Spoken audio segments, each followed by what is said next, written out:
I gather you've got a bit of a support crew. Well, You're welcome to sit with Greg at the table if you want to. So welcome, Greg, on behalf of the Tauranga Tramping Club. We welcome, so the council welcomes you. okay. Thank you, Sandra. Yes. Okay. Well, hopefully this is, you know, a fairly simple one. So I'm from Tauranga Tramping Club, which is Thames based, and we conduct walking and related activities around the Coromandel and further afield.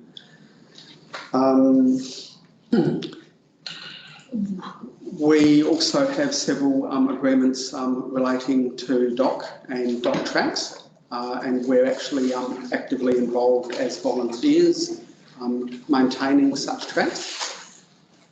And I'm here to talk today about car parking at Forest Park entry points, and specifically about car parking on land which is council controlled and council owned. Okay, walking is quite a widely practiced community activity. You know, a full range of people, both visitors and your ratepayers, like engage in walking on our local tracks. And during the recent sort of COVID period, we've actually noticed quite an increase in visitation to the Coromandel for walking purposes, and have colloquially observed basically overflowing car parks.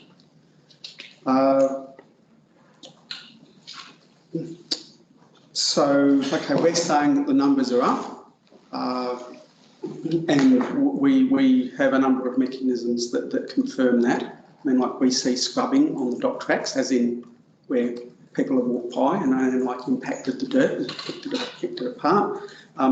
We've seen events where, you know, there was not enough parking for cars on walks at those venues. Okay, and the people we meet actually out in the bush, we meet quite a few more people, you know, of late. Would it be fair today to say that these are some of the forgotten places? Well, if you're talking about the tourist marketing mechanism, But just the car parks themselves. Yeah. Because they're an outer line, we're doing some, you know. Okay, well, no. In that if you're not going to the pinnacles, you're probably going to one of these tracks. No, I'm thinking about from a council perspective. In terms of maintaining them. Oh, yeah. Yes. Well, okay. Yes, we could say that. Though we did submit to the LTP 2 years ago, and we received verbal assurances from you guys that, look, hey, what you want isn't going to cost much. We're going to do it. But it seems to have fallen through the cracks since. We're actively engaged with your voting people. And one of the things they say to us is that they regularly have small amounts that they could discretionarily use to like do a bit of work here and there, and like we're talking about loads of gravel, or a bit of digger work or whatever. But they need a mandate from you as councillors and board members that will give them that discretion for small amounts. So that is what they are saying to us. And yeah, I mean, the things we want to do to these car parks are typically budgets in the thousands. You know, it's not big stuff. And I've basically given you a solution sort. And there's a handout that I just not sort of a prettier one with a few pictures on it. Can I just ask about the, you talked about the Ringhill one? Yes. Okay, so that's over the other side. Yeah. And I've been up that road to a certain point. Yes. At which point I was bellying out with the car on Yes. the road. Yes. So I thought it might be wise if I actually just Turn back. found a place to turn back. I had to find somewhere to turn first. Yep. Because it's very narrow. I'll tell you, that Rankow Road is something else, isn't it? Okay. Yes, and well, you can get a bit further in a four-wheel drive, but yeah, it's very limited. And I think that was one of the ones that was considered in, is it now the 27 roads that you looked at? Yes, Yeah? 29 now. Yeah, yeah. However, just in spite of the bigger picture, you know, we think it's practical to pick a point and say, hey, you know, people who are walking can park here and it's reasonable to get this far, you know, in your car. Okay.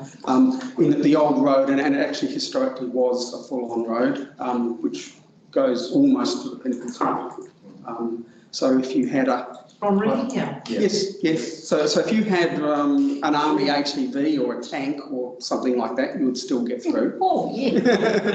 Just No, I would just... Where am I talking about? Like that road actually is quite narrow as well. Right. And it's just rock platforms. Yes. Okay. It's a piece of work. It's okay. It's popular with adventure runners. Like they like it because it's difficult. Yeah, only they're running, Yeah. they're not driving. Yeah. You'll get out and run. Yes. I just went up there to check it out and test it basically and to see what the issues were on Rankow Road for the locals. Like the fountain?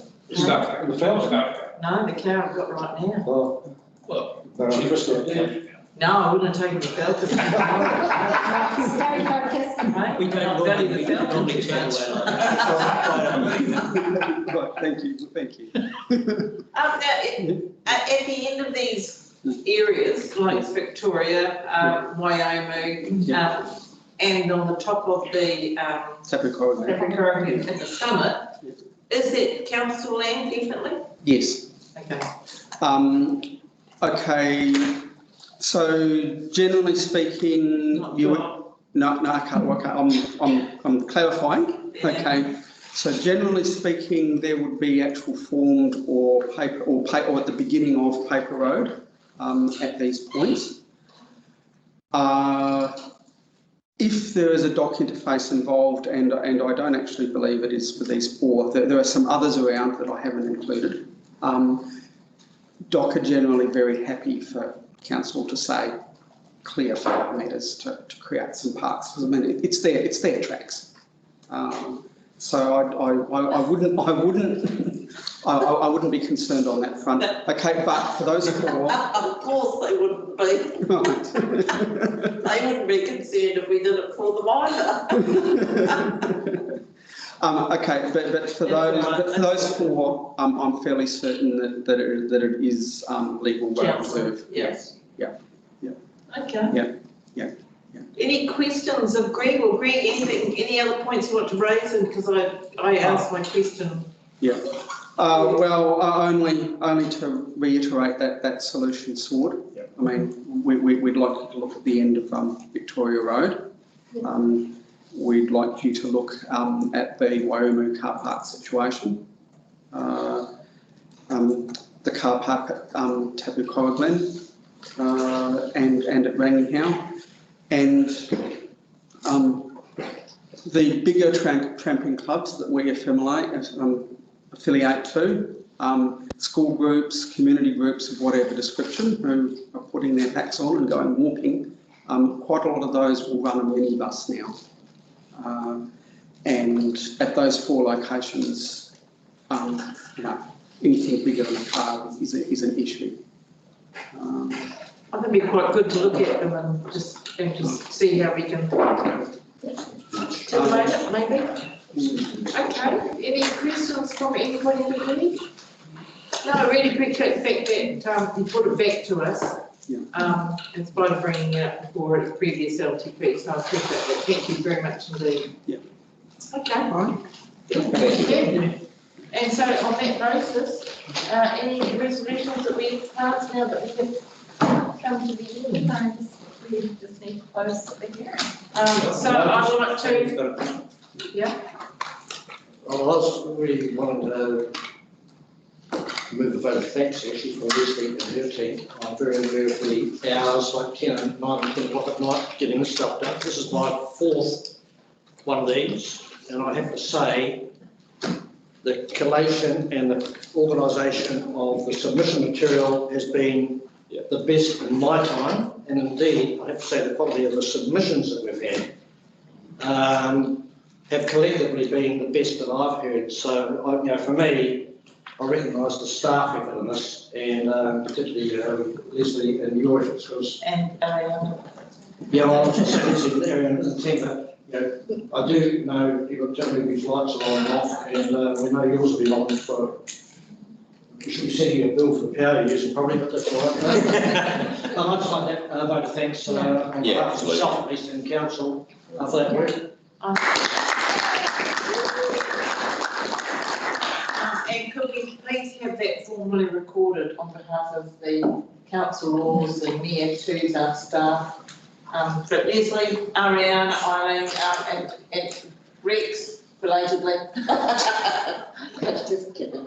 Donna, finally got your name right.